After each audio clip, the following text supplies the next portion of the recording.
Okay, folks, I'm gonna go ahead and get started. Today, we're gonna break down the 1 to 4 family contract. I am going to focus on paragraph 12, the changes to paragraph 12 and the other changes since November. If you go into jointly, as you answer the questions, it will populate the contract the way it's supposed to be written for you. But I want you to understand what you're doing as you're doing it. So I'm going to do this kind of twofold. I'm going to walk through some things. I already did this contract already. I want to talk through it. So I downloaded it, and here we have it. So parties, of course, all I'm going to say about the parties is whatever party you have, make sure you have the full name there. A lot of times people put, Carla and Kelly Weaver. If you wanted to specify the relationship of Carla and Kelly Weaver, and if they were Carla and Carrie Weaver, brother and sister, you could put that, or you could put husband and wife. You can do that if you wanted to. Just make sure you have the names accurate. Part number 2. This is just the legal address of the property. I will go to 2B. Anytime you have any type of item that is attached to the house, it could be as simply as some speakers, TV mount. It could be any different types of things that's permanently installed or built into the house. It is considered part of the sale and supposed to convey with the sale. And that's what this paragraph speaks to. We've talked about this extensively, about how to be very careful with this. I had to pay for a pergola one time. I had a seller that when I went to a listing presentation, he told me that he was going to take this pergola. It was one of those Walmart pergolas, and we had bolted it to the ground with some concrete, but he told me he was going to take it. And I was pretty new into the game. I didn't really think about the fact that it was bolted to the ground into the concrete. At closing, he took that pergola with him. I had the buyer's agent send me a picture of the empty holes where they bolted the pergola down, telling me they were expecting to have this pergola. The end result was that because I didn't do what I was supposed to do on my part as a listing agent, I ended up buying a pergola from Walmart and paying for it for the buyer. I say this to prevent you from having anything like that happen to you. When you get to this paragraph, you need to explain that the TV mounts are mounted to the wall. Unless you specify otherwise, the TV mounts are supposed to convey with the property, but they can take the TVs. As you look around the house and you're doing a listing on the buyer side of that, see what's conveying and what's not conveying. Please note this paragraph really means anything permanently installed, affixed to the property. It also talks about accessories. It has a list of things, a laundry list of things that are accessories. And it has in there curtains, rods, drapes, window shades, door keys, mailbox keys, above ground swimming equipment, maintenance equipment. It has artificial fire logs. It has security systems that are not fixtures. This paragraph speaks to those items. We've had situations where people have taken drapes and things of that nature. It says in the contract that you're supposed to keep those items as part of the sale. Now, you can specify, let's say you have patio speakers and the seller said, okay, patio speakers doesn't convey, is actually in the MLS and it reads that way, then you as a buyer's agent should put that into the actual contract that the patio speakers don't convey. But if your buyer is trying to get them, then you would not put that there, and it'd be something that the listing agent would have to catch. So either side you're on, make sure you're doing what your client wants in this regard. That's what it's for.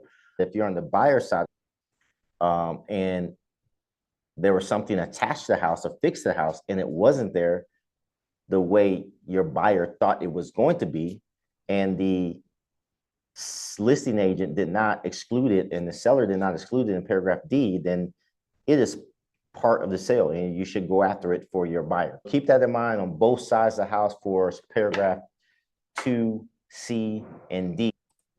Sales price, just 3A, the cash portion put down at closing, and 3B is the finance part if they're financing something. Now, depending on what type of financing you're doing, is it third-party financing, loan assumption addendum, or seller financing, you click whichever one applies. Now, in that regard, if a person's doing all cash and they're doing all cash, then you're putting a whole cash price. A plus B should equal C. So that's what that's supposed to look like in terms of the sales price. Jointly does a great job. It does all the math for you. You can put it in there by percentages. You can put it in there by dollar amount. It gives you both options, but it does all the math for you in this section. Section 4, leases. This paragraph speaks to if there's any leases for residential fixtures or natural resource leases. If it's not being rented, then you don't need to check this block. If the solar panels are getting paid off at closing by the seller, then you do not need a fixture lease.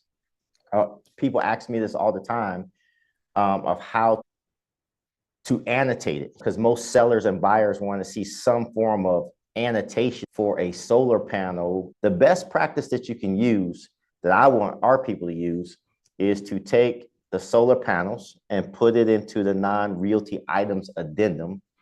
Do you have to do that? No, because it's affixed to the property and it's supposed to be part of the sale, but most buyers and sellers want to see it annotated someplace. I would want you to take those solar panels that's going to convey with the sale and not under lease. They will be in the non-realty items addendum. In the non-realty items addendum, you can also put the warranties and things like that that comes with the solar panels. That's someplace you can put that if you're going to have solar panels convey with the property at the end of the sale. If they don't convey, but they convey with a fixture lease, then you will use the fixture lease addendum. If there's a residential lease on the property, you check this off, say residential lease, fill out the residential lease addendum according to what the leases are about, right? And the same thing if there's some natural resource lease. We don't really have that a lot here, but other places, part in Texas, that is very, very, very big, right? Let's talk about paragraph 5, earnest money. Termination of option. Paragraph speaks to how earnest money is going to be delivered. Speaks to how earnest money is going to be delivered and how option money is done. From the effective date being the execution date, 3 days to deliver the earnest money and option money. It says escrow agent, right? I'm still not happy with jointly, right? Because it still automatically populates the name of the person. And I'm going to speak to them on this. I don't like that. We should have the escrow agent is actually the title company. All right. So that's something I just did this morning. I noticed that and I was going to speak about it, but we should have the title company in that block and not the escrow. That's the escrow officer. The escrow agent is the actual title company. We're going to talk to them about fixing that. I'm glad I did this morning because there's some gaps there, right? So we're going to fix that. That should be the actual title company, not Rachel Simon, whatever title company is. I think she's from like West Star Title, I think. So it should read West Star Title. All right. And then we should have the address there, right, of the title company. In this case, the earnest money typically here, what I'm seeing is up to 1%. In this case, their contracts for 260, so we put 2,600 there. Depending on whatever side you're on, you know, what amount, there's no set amount for earnest money, but the norms in our area, at least here, is up to 1%. Option money being $200. I think that's pretty typical. We're seeing between $50 up to $250 normally with option money. Outside of that, I have seen a couple of situations, but that's pretty typical for our market here. It reads, when the option money shall be made to the escrow agent, and they say escrow agent there. Everybody see that, right? It should be made out to the title company and made separately or combined with. So in this case, you got the $2,600 for the earnest money and then $200 as the option. It could be made out as $2,800. It needs to be there within 3 effective days of the actual effective date. Sometimes when you're working with investors, they don't want to come up with earnest money at the very beginning. They want to be able to go under contract and not pay the earnest money until the end of the option period. You will find that they want this, where the $2,600 would not be due until 10 days after effective date if they had a 10-day option. But typically, if it's a traditional sale, it's going to look like the above minus Rachel Samaniego. It would be the title company up there instead of that. Now it goes on and says if the last day of the option and earnest money due date falls on a Saturday, Sunday, or legal holiday, the time to deliver the earnest money and option money or any additional earnest money is extended to the end of the next day that's not a Saturday, Sunday, or holiday. Just keep that in mind. All right. It goes on again, starts talking under this paragraph, A3 says if the title company receives the monies under this paragraph shall be applied first to the option fee. Some examples we've seen where someone comes in and they just dropped off a $2,600 check at the title company. The first $200 of that $2,600 is going to go towards the option.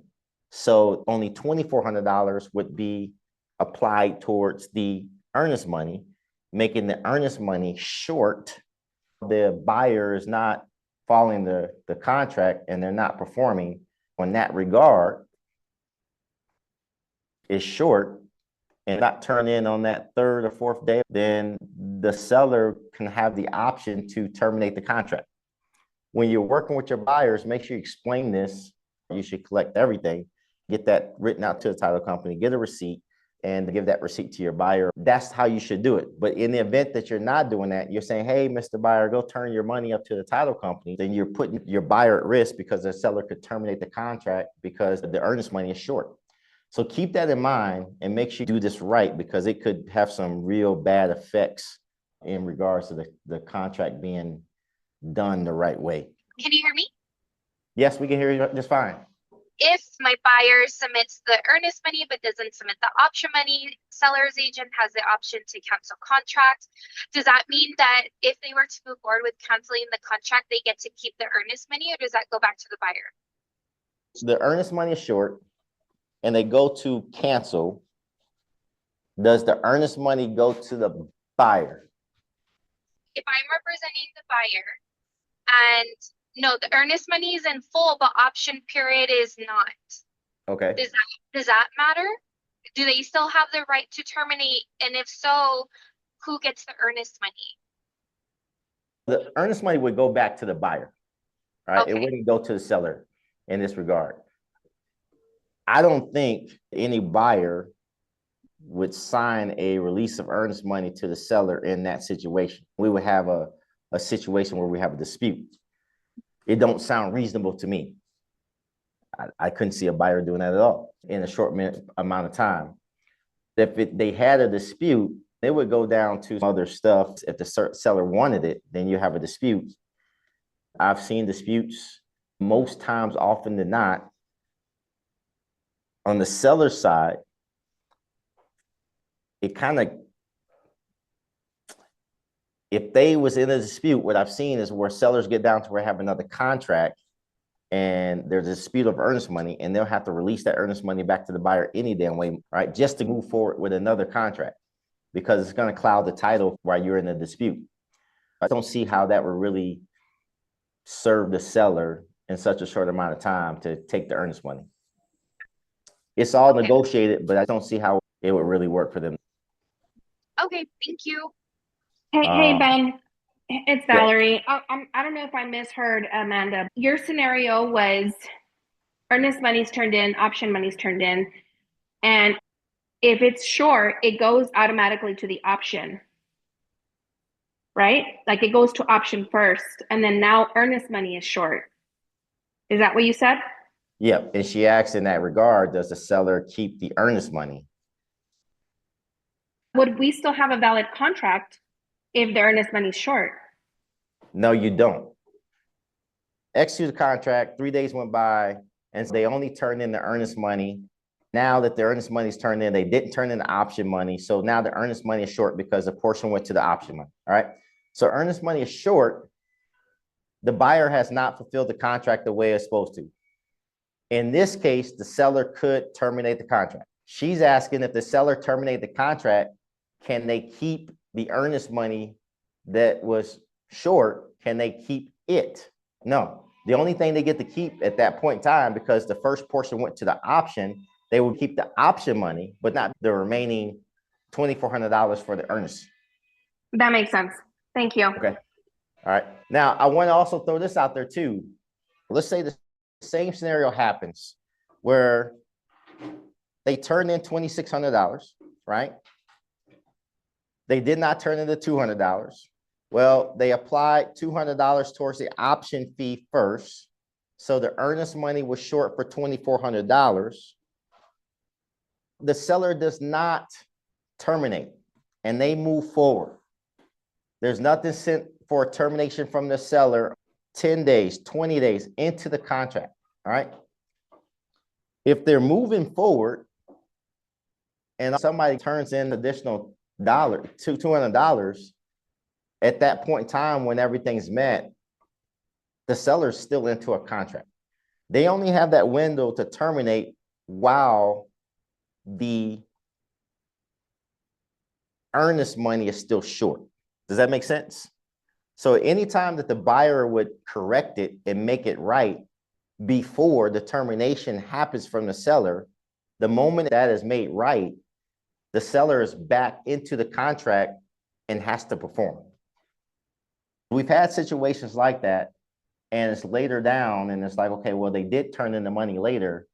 We had a situation where a seller thought and read this contract, said, okay, well, I can still terminate now. And I was like, no, you can't do that because they have performed late, but it's performed and everything is corrected. You only had a chance to terminate during that time when the earnest money was short. Everybody with me on that? Yes. Termination of option. In this case, we have a lot of new agents. I've had a lot of questions about what's the appropriate days for termination of the option period. Typically anywhere between 5 to 12 days is normal to me. 5 days, if everything, all utilities on, everything like that, and you're competing or whatever case would be, 5 days probably would be appropriate to get an inspection and everything the buyer needs to determine if they're going to move forward. And then if there's other things mitigating, like utilities not on or something of that nature, then you might want to push it out to maybe 10 or 12 days. I always tell people as a buyer's agent, just look at your situation.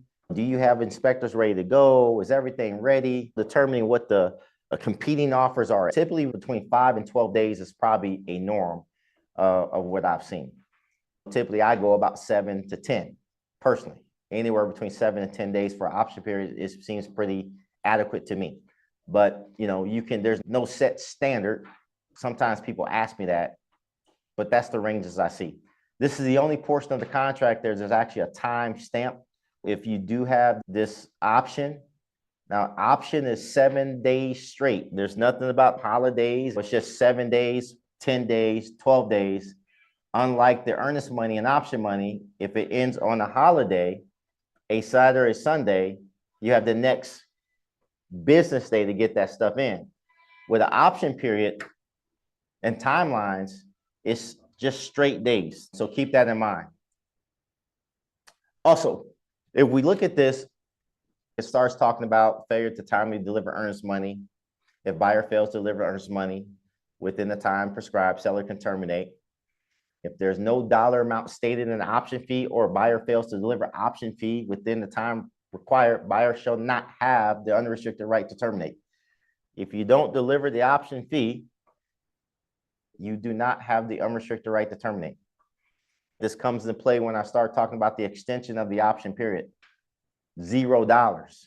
I don't believe that. I believe that you can only extend the option period with some money involved, even if it's $1, that you have to have a nominal fee to extend the option period. Keep that in mind. I would like our people to make sure we exercise that and not put $0 to extend an option period. To put, even if it's $1, you put $1, your buyer's got to turn that $1 into the title company in order to have that unrestricted right to terminate. Question, Okay? Ben. Can you hear me? Yes. I just recently had this happen to me, and I've never experienced it before. They did the extension. They extended the option for $5, which is all fine and dandy. But the buyer's agent sent me the option, so they sent me the $5. Technically, I'm kind of like, first of all, we shouldn't be touching money, and I'm like, is that even valid? That was my thing with this. So now I'm curious, is it valid? It technically shouldn't be, but I mean, I don't know. How would I go about that? I would have said thanks for the $5, but your buyer still got to get $5 to the title company. So technically their option would have been out, right? They got to get it to the title company. You gave the $5 back. Okay. I could send them the $5 back. All right. Yeah. Awesome. You should just send $5 back. They got to get it to the title company. You're not the title company. You're not the escrow agent. You got to get it to the escrow agent, right? Okay, cool. I just wanted to make sure because I was like, am I missing something here? This was a very experienced agent, so that's why I was very surprised. Maybe he wanted you to run to the gas station and get a money order. It doesn't work that way, bro. All But right. yeah, okay, cool. Thank you. So I'll just No, send good it back question. and I'm good, right? Yeah, send it back. All right. Sounds like a plan. Section 6, the biggest section of the whole contract. There's a lot of stuff going on with title and policy, title policy and survey, right? This is all about the exchange of the possession and transfer title to the buyer. So in this case, title policy, I like when I'm kind of teaching this is about title insurance. Maybe they should change it to title insurance. It says seller shall, and it doesn't say may. So when you have that shall, that means they have to, right? Remember that. Shall furnish to the buyer at whoever negotiated, whatever you're doing, at seller's expense, and owner's policy of title insurance, title policy, issued by the title company. This is where you talk about who's going to pay for the title policy. That's what that speaks to, right? I'm going to jump down to 6A8. If there's anything that's going to be amended with the title policy, right? Will you allow something to be amended or deleted from the title policy? All right. If it does have to be amended or deleted from the title policy, who will be paying? I think it's best protection of the buyer, right? 6 there will be amended to read shortages in the area at the expense of the seller. I question on the listing side when they argue this point, and just brings your spidey senses up about when they say they're arguing about will not be amended or deleted from the title policy. I don't know why somebody would want to argue that, but I've had some people stand their ground on that. It's not the best thing for your buyer. If you're thinking about that from both sides of that, you know, from a listing agent, why would my seller would not want deleted or amended if something's wrong to exchange title? And then from a buyer's perspective, what are you trying to hide in that regard? That's how I look at that paragraph, and I've had some pushback a couple of different times, not often, but sometimes that has happened. Commitment. The contract says within 20 days. Most times when we're going on the contract, most title companies getting commitments out within 3 to 4 days. You know, it's not that long, but the contract says 20 days. It does say that if commitment and exception documents are not delivered to the buyer within the specified time, right, for delivery, says will automatically be extended 15 days or 3 days before closing. Don't stress out, but if you're not getting it, you might want to ask the title company. Let's keep going. This is one of the things that has changed since the last contract. You got 3 different options of how the survey will be delivered, or if it is delivered. Here, the first one's within 3 days of the effective date of the contract, seller should give it to the buyer, all right? Now, it's changed in terms of you can do the T47 affidavit, or you can do the T47 declaration. The declaration is saying they declaring that this is correct. The seller has that option now to do that. It also says if the title company or buyer's lender does not accept the survey or the affidavit or the declaration, the buyer shall obtain a new survey, and this is negotiable at seller or buyer's expense no later than 3 days prior to closing. These are things in the contract that, depend on what side you're on, how you write it, who would have this option to pay or negotiate who's going to pay that. Now, C2 is different. It says within blank days after the effective date of the contract, buyer may. And I'm going to highlight that word may. It didn't say may, it said shall. To me, the way I read this, it's like an option, because they did change that word from may to shall. If you go look at the old contract, they changed this, and they probably did that intentionally because it said they can obtain a new survey, and If the buyer doesn't, it says if the buyer doesn't mean that they can terminate under 2B of the third party. That's all changed because it used to be differently. In this regard, if you choose this as your buyer and the buyer doesn't get the survey, it doesn't automatically mean they can terminate under this paragraph and the third party finances them. That's a big change from the past contract in November, okay? Within blank days of effective date of this contract, a seller's expense will furnish a new survey. All right, so keep that in mind, how that paragraph's really changed a lot. There's already a survey and that's the one that is going to be used and you're giving the buyer the option now. They want to get a new one. Is that the? So let's say, I think I would only use 2 if the buyer didn't care if he got one or not, and he just wanted to get it on his own, or she wanted to get it on their own. If the buyer wanted to get their own, for whatever reason, if I was talking to buyers, like, oh, I want to get my own survey, okay? So you could have Cool, I would pick one of the 3. Okay. All right. If I had that buyer say, hey, I want to get my own survey, it's fine. But also explain to the buyer that if you don't get it, don't mean you can back out under the third party financing.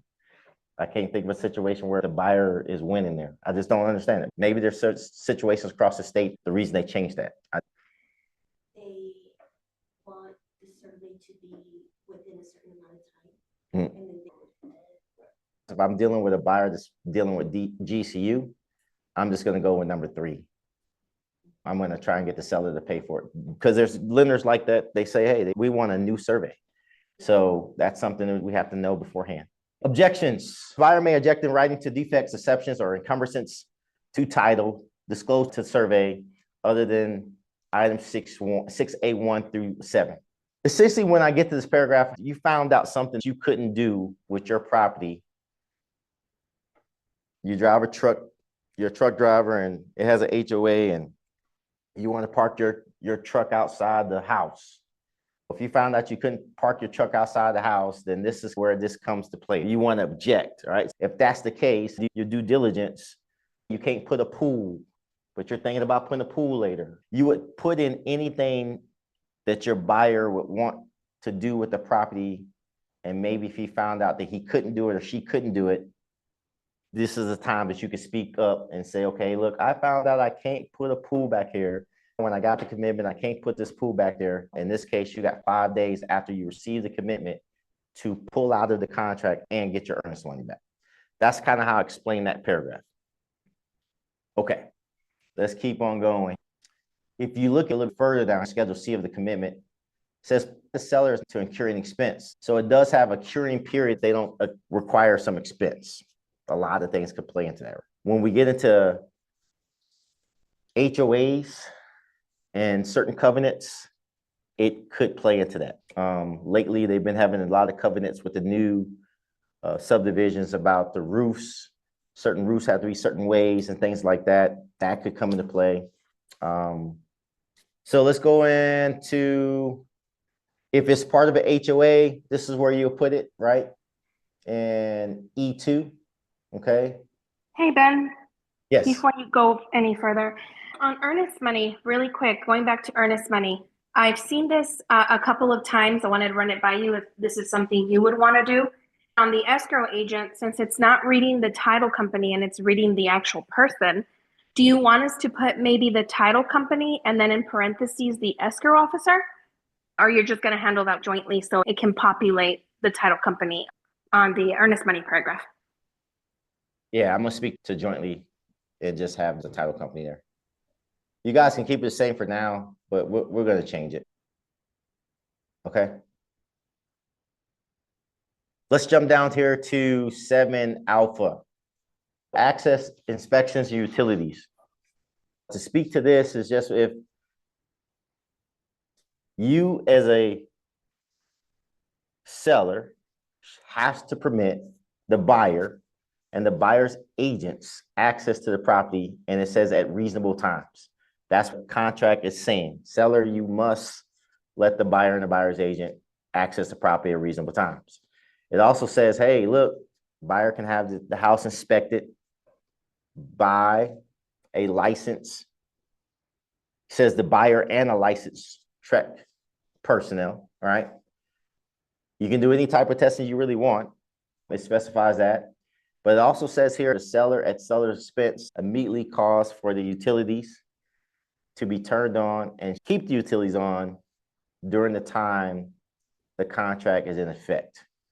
So folks that's been here for a while, you know, that gets down to the wire where extensions get in play. You got a seller that's nagging you about, hey, I want to turn off my utilities.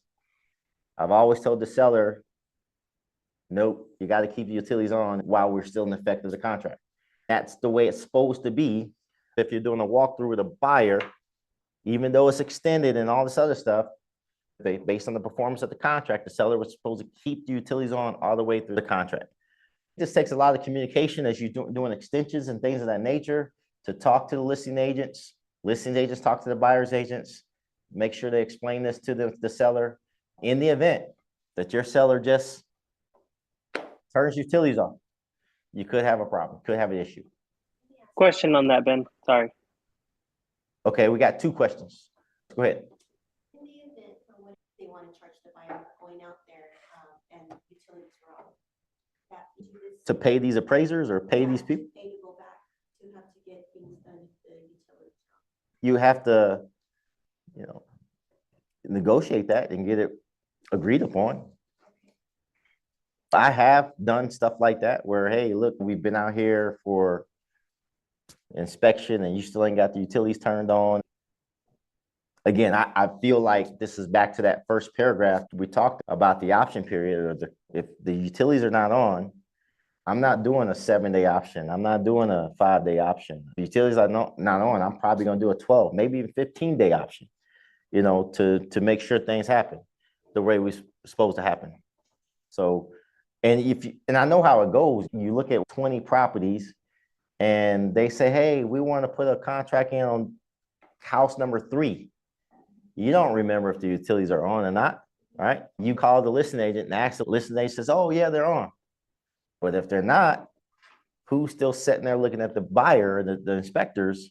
So I just think you're gonna have to do some work. Might have to go back out to the property and check if the utilities are on. I think the problem comes when you get a bunch of extensions and you got a seller that wants to turn their utilities off. On the side of the listing agent, you need to make sure that they understand. On the side of the buyer's agent, you probably need to talk to people like every time you do extension and they're moving out, a utility is going to be remained on. I think that's just communication, right? If you go do text, right? Hey, can you let me know if the utilities are still on? You get something in a text message saying, hey, they're on or they're not. I've run into scenarios where, especially on the fixer-uppers, listing agent discloses in the beginning, hey, utilities are off. It's buyer's responsibility to turn them on. And you're kind of like, well, we're not even sure we're going to go into this contract. I usually let buyers know, and buyers kind of get turned off by that. But I mean, how do we go about it with the listing agent? Is the owner of the property, like it's been seized? Because sometimes the VA, they don't play ball with this. Some bank-owned properties, they're going to tell you off the bat that you got to sign some additional memorandum that the buyer knows they got to turn it on before you enter a contract. Are you talking about a normal seller, traditional sale?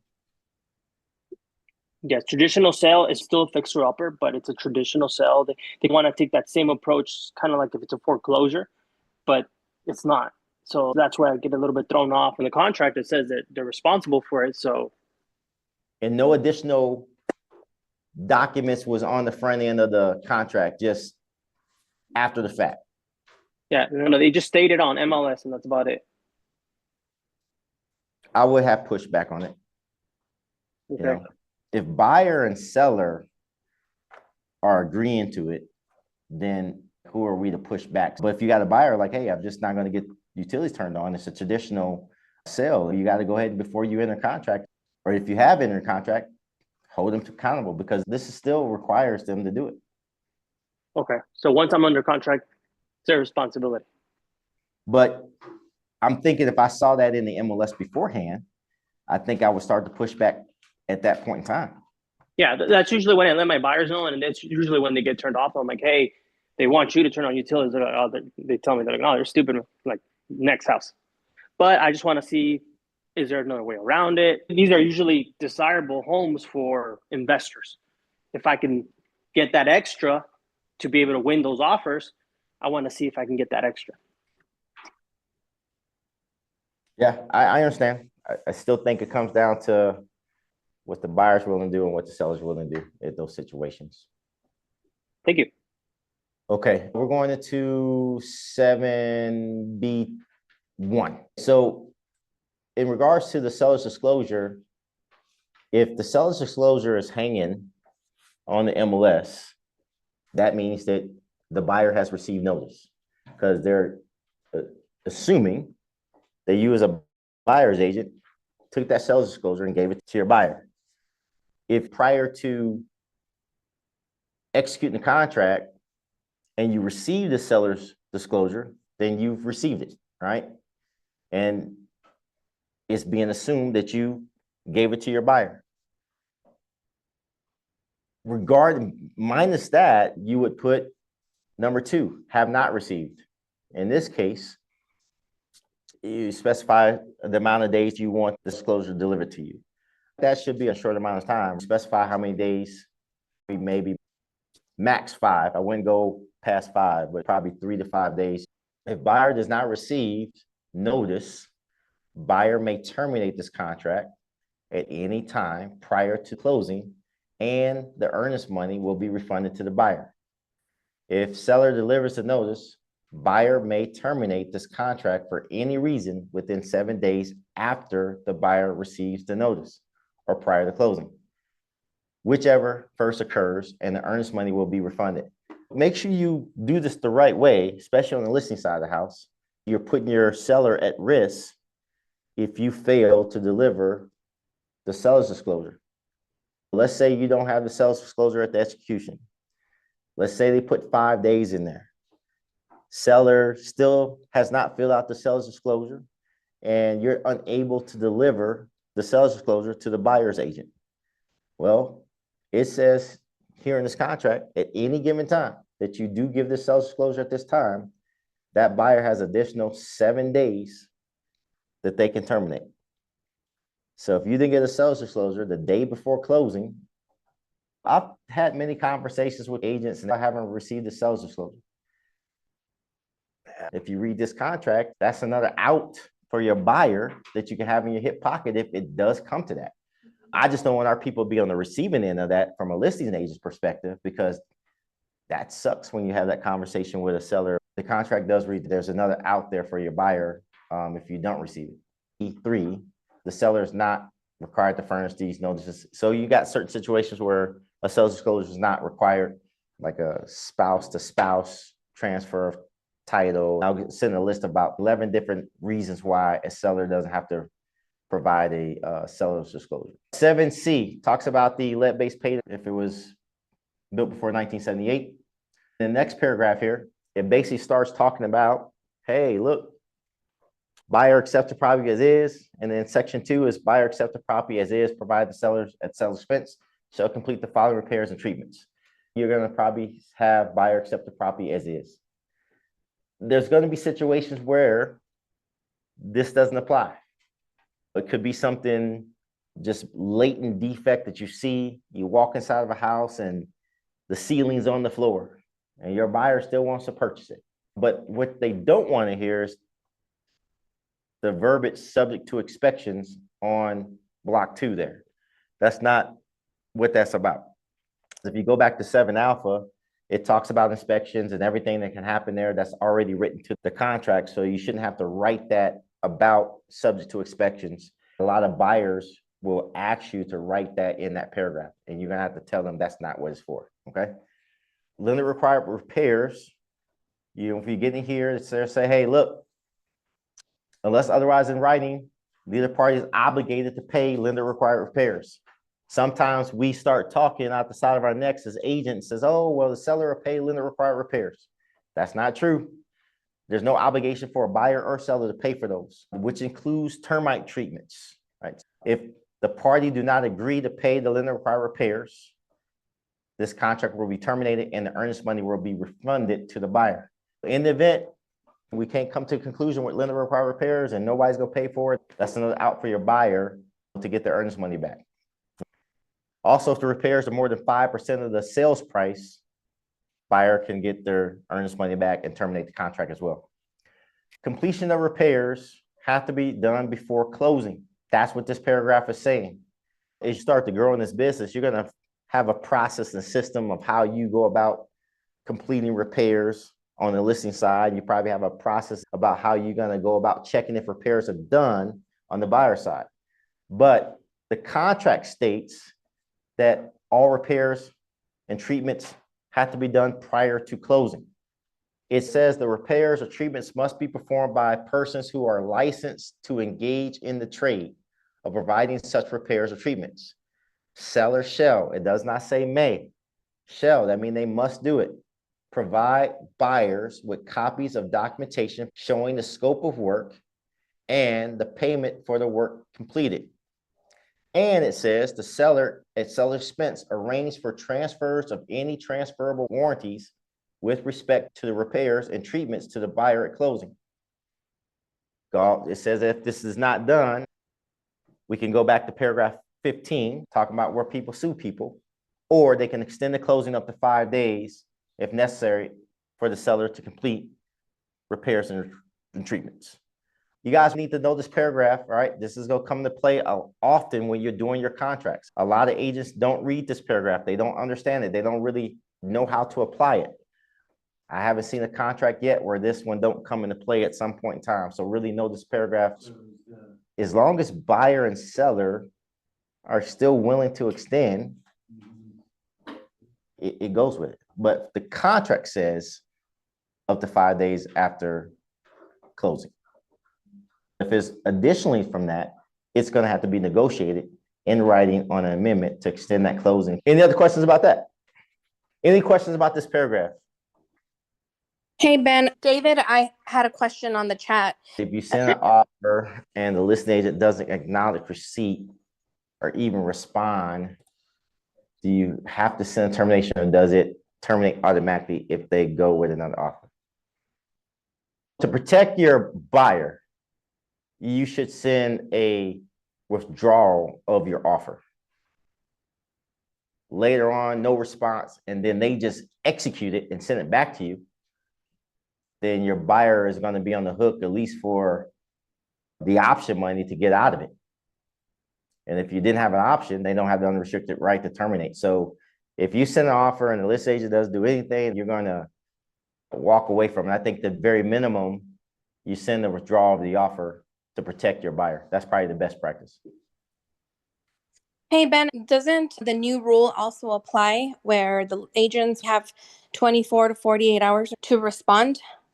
Yeah, that does apply. But in the event that 48 hours go by and I don't have anything, I still would protect myself, my buyer, in that regard. Just because they're not answering, that's a different issue. But they don't answer for a week and all of a sudden they send you an executed contract back. Your buyer's still on the hook. Can I suggest something, Ben? Sure. So one of the things that I do when I don't get a response or when I'm expecting some type of update, if I don't get a text back, I call. I'm old school like that. I like traditional calls.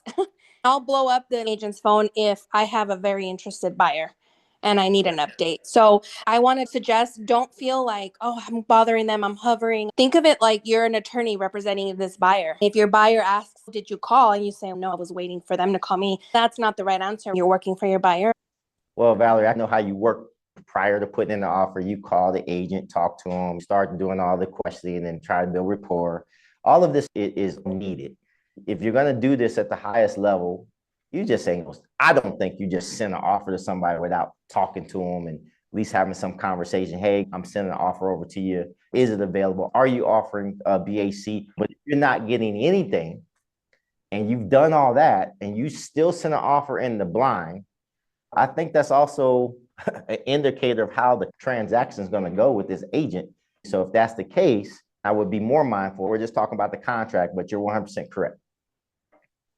Sometimes our emails go to people's spams and they might not see it. I sent an offer a few weeks ago and I followed up with the text, hey, I sent over an offer, look forward in hearing from you, yada, yada, yada. And the agent said, thank you for letting me know because I couldn't find it. It was in my spam folder. Had I not done that extra step, I would have assumed my offer didn't get accepted. In reality, it probably it wouldn't have gotten presented because it was in the spam folder. The person who ended up fixing the home was not licensed. And it just ended up coming down to negotiation, but also getting a licensed inspector to check the home was done. If no license is required by law, right, that they are commercially engaged in the trade of such repairs. Well, define the word commercially engaged. When they say commercially engaged, the way I interpret that is like you can't be like, hey, I just do repairs at my house. I don't think you commercially engage if you just fix stuff at your house. They've been working for businesses. Right. And have been doing that trade for a while. If you're the buyer's agent, there's the argument you go back to the listing agent, say, hey, look, where has this person been commercially engaged in the practice of this if it wasn't a license required? So I think the pivotal word you use in arguing back, and I shouldn't say not arguing, but state your case about how things are going to be done. All right. You just can't go get Pookie them and say, okay, Pookie go fix the roof, or roof is licensed. So you just can't do that, right? So I think that's the argument you have there. Good point. Let's go to paragraph 7H, residential service contracts, better known as the home warranty portion of this contract. Just saying, hey, buyer may purchase a home warranty. It also goes and says this is where the seller's putting out where they're going to reimburse this buyer at closing for this home warranty. You're going to start seeing in the consultation rooms packets of home warranties and other material for you guys to use. When you do the consultations here, you have all that stuff at your fingertips with the price and everything. As a buyer's agent, you're trying to get this home warranty paid for by the seller, right? As a buyer's agent, you are required by the Texas Department Licensing and Regulation Act to inform a buyer about what a home warranty is. You're required to inform the buyer that home warranties exist and what they do in the event that you get it paid for by the seller. This is the paragraph where you will do that. They range from $600 to almost $1,000, depending on if you have a house with a pool. It could almost be $1,000 to get this residential service contract. It typically covers the buyers for 12 or 13 months, right? Let's try and do 8 and 9. So paragraph 8, in short, Texas law requires a real estate broker or sales agent who is a party to the transaction or acting on behalf of a spouse, parent, child, business entity in which the broker or sales agent owns 10%, or a trust for which the broker or sales agent acts as a trustee, or of which the broker or sales agent or broker or sales agent spouse, parent, or child is a beneficiary, to notify the other party in writing before entering the contract of sale. I think they cleared this up pretty good. Everybody with me? Spouse, parent, and child. Because we always used to get these questions about, what about my cousins? What about my boyfriend? It's pretty clear. Spouse, parent, child. Spouse, parent, child. All right? Pretty clear, right? Okay. You got to notify. Talks about broker fees. Closings.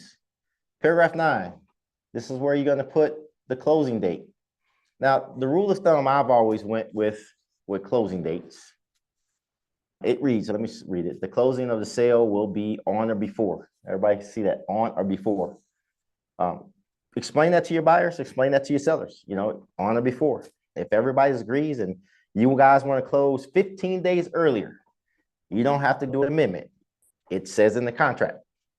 Or within 7 days after the objection made in paragraph 6D have been cured or waived, whichever date is later is the closing date. If either party fails to close the sale by the closing date, the non-defaulting party may exercise remedies in paragraph 15.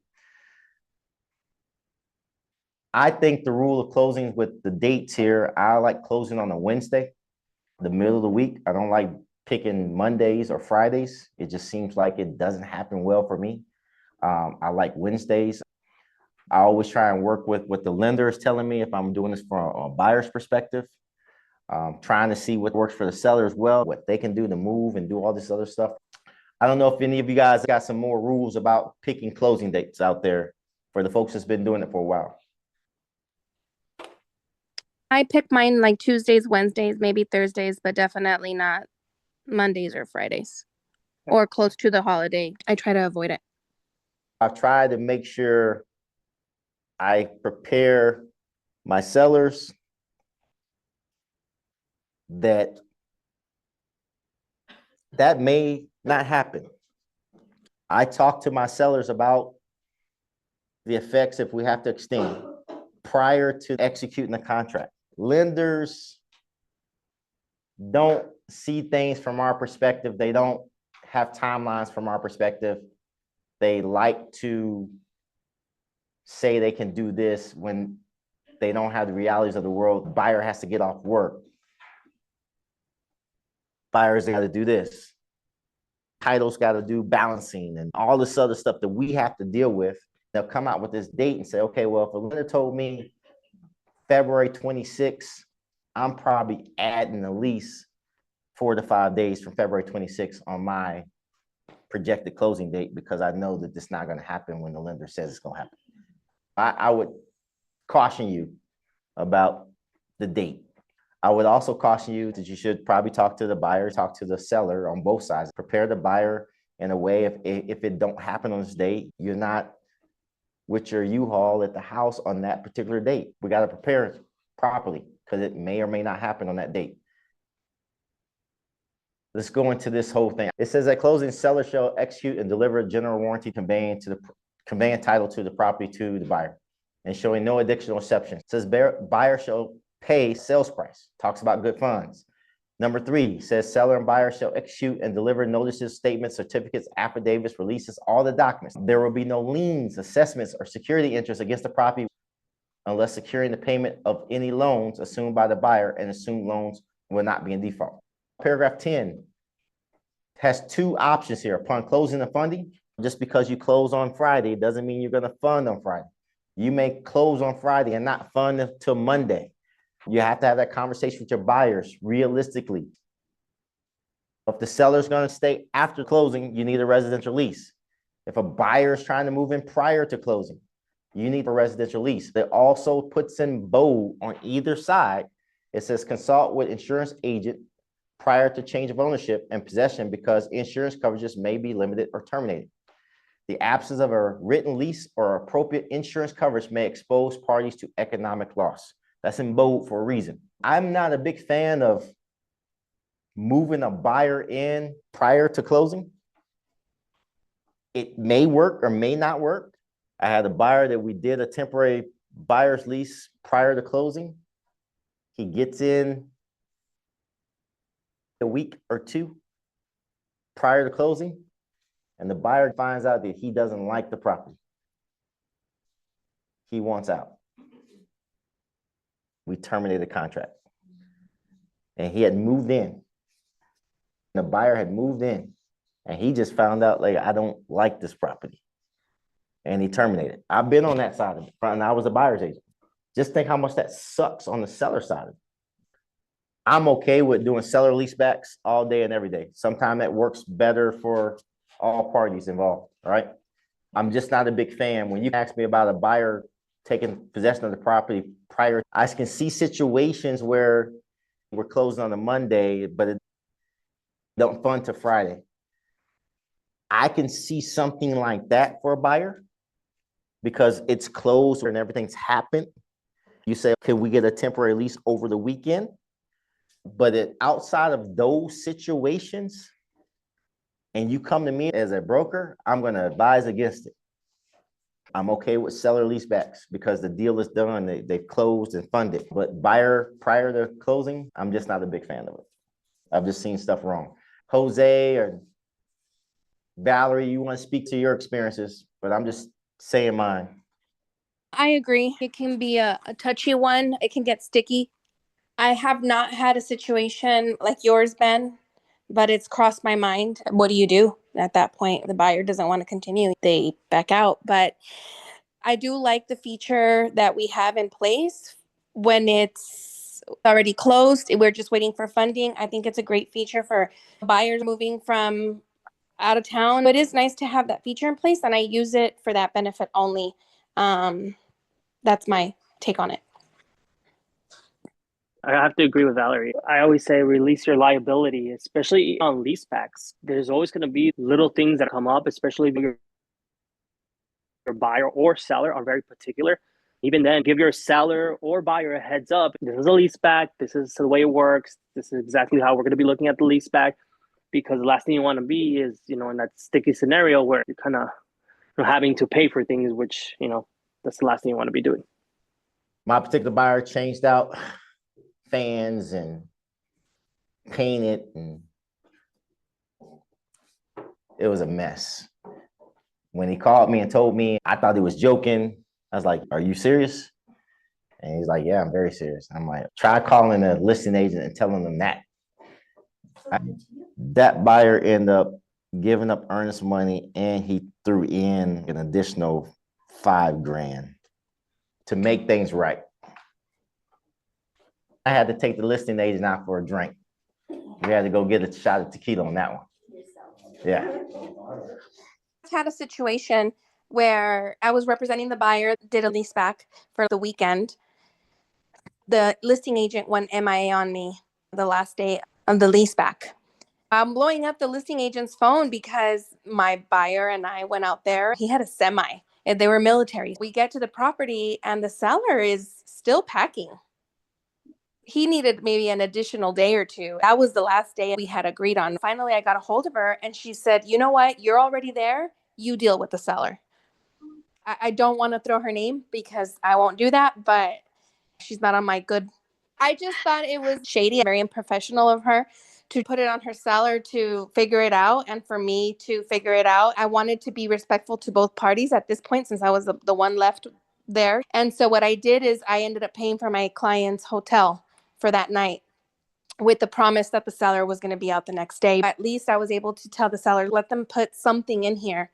And we'll just come back tomorrow. So yeah, there's times where you have to think outside the box and make it work, but I will not want to work with that agent again after that for sure. So smart devices, it's saying in the contract that you have to give codes or reset codes or make sure the new buyer has written information containing all access codes, usernames, passwords, application. Buyer will need access, operate, manage, and control the smart devices, and terminate and remove all access connections to improvements and accessories from the seller's personal devices. The best thing to do is just to reset stuff and have them get a reset password. Then your buyer goes in and changes everything. The best practice is get the reset passwords or get it someplace, get the passwords and access codes, and have your buyer change all that stuff later. All right, 12. Let's talk about this. We're going to stop right after this one. So here's a change. If you look at this now, they've broken it out where we can have this thing. The first portion's 12A1 is saying, hey, this is seller shall. We got that word shall. Shall means what? Must.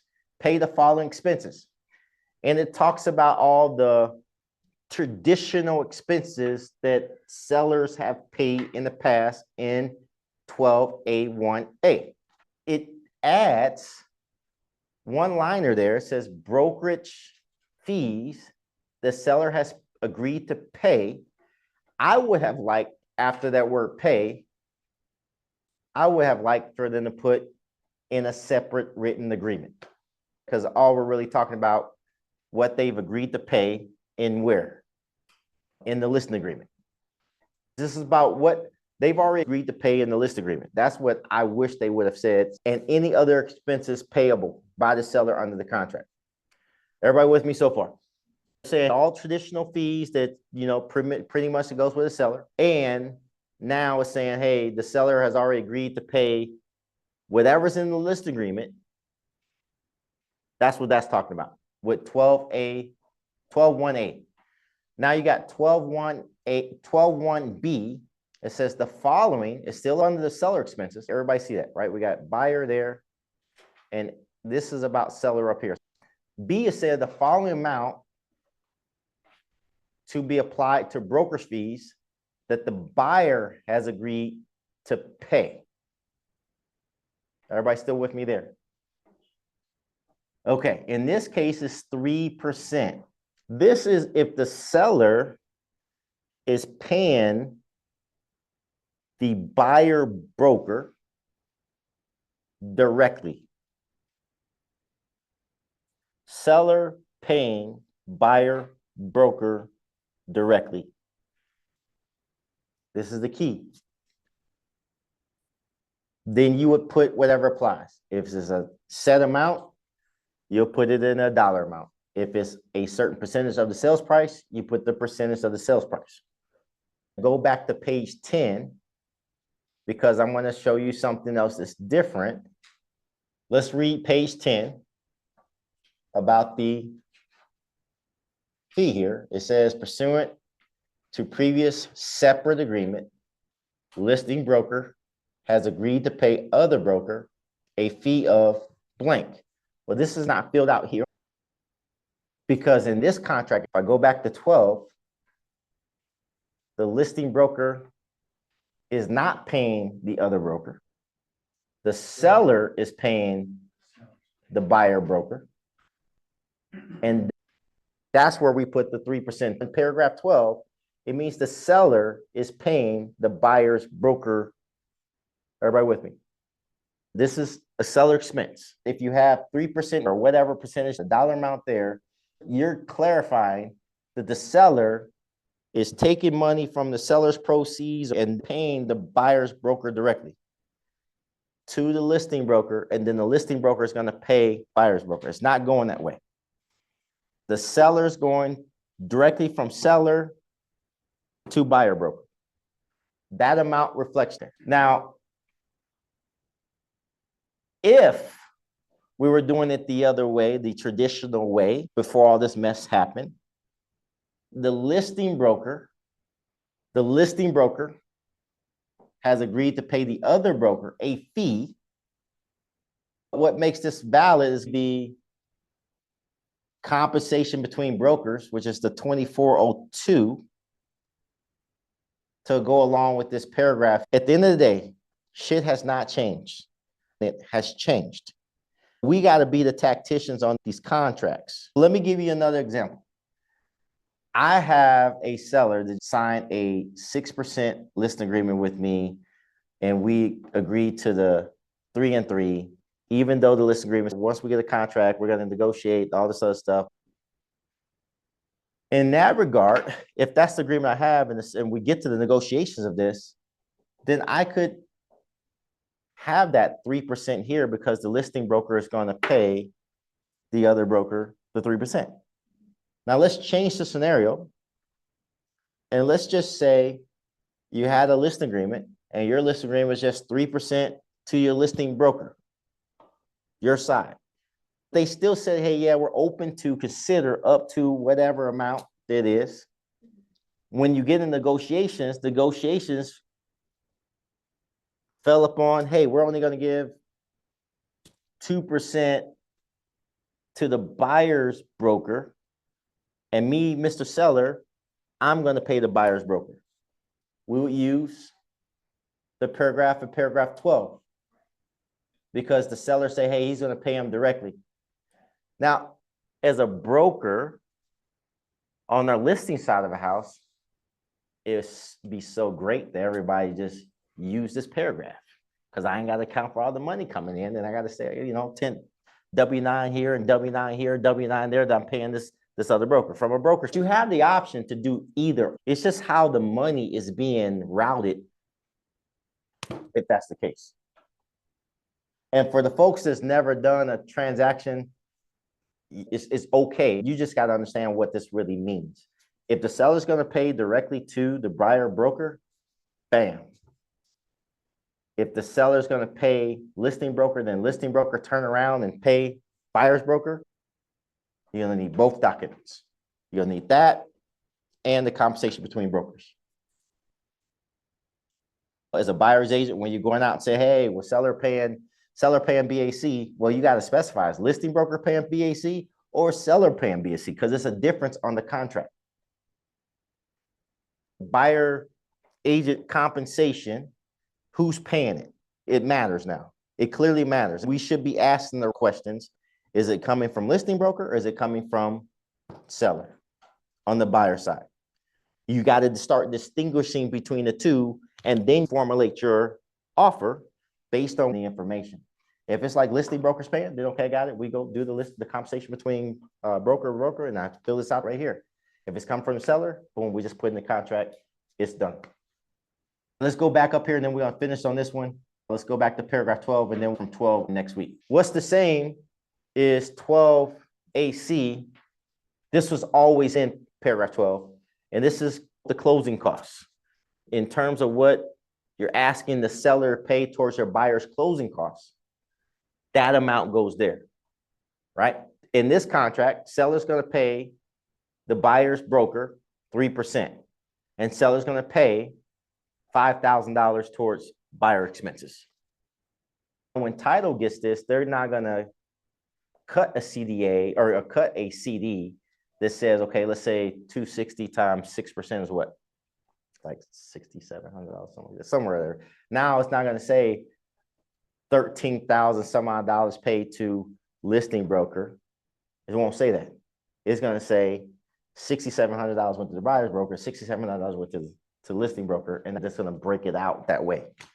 Because right now, when we get a CD from title, most times it's like all the money came to the listing broker, then the listing broker turned around and gave half to the buyer's broker, okay? So probably the best practice is to do this. It bakes it into the contract. You're covered as a buyer's agent. Seller knows about it. Buyer knows about it, signs it. It's good to go, right? And now it has to be performed that way. It can't be closed out no other way at title. So it just protects everybody and makes it transparent in all that you do. All right, I'm gonna stop there and open up for questions before we go on. We'll pick up from there. I have a questions? question, Ben. I Sure. do.